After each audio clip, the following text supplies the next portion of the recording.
cap sur Bobo Dioulasso à présent pour évoquer le développement périurbain des villes secondaires. Ce matin, le Premier ministre a procédé au lancement des travaux de construction d'ouvrages et de drainage des eaux de pluie.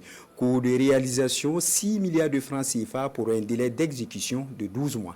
La cérémonie avec Idrissa Traoré et Ali Traoré.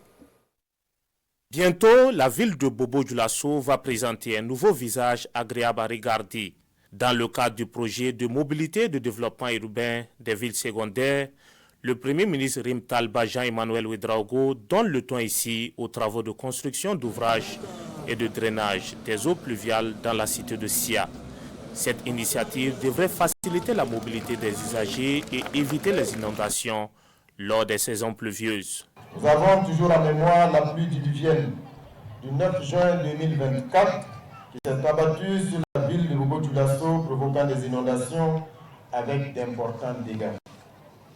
Les causes les plus souvent avancées sont l'accroissement des surfaces imperméabilisées, la topographie rarement favorable, l'absence d'exutoires naturels de capacité suffisante et l'absence tout court d'infrastructures d'assainissement d'eau pluviale.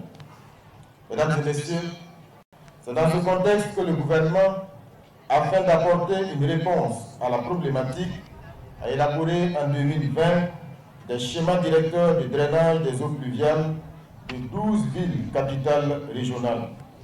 Ces outils d'aide à la décision ont permis à l'État d'estimer les investissements nécessaires pour l'assainissement de ces centres urbains.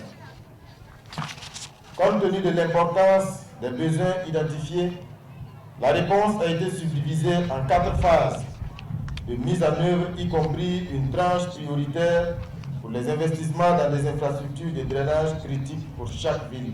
Et pour la ville de Bobo Dioulasso, plus de 9 milliards de francs CFA seront mobilisés. Ces travaux qui vont s'étendre à 9 secteurs devront s'exécuter en 12 mois.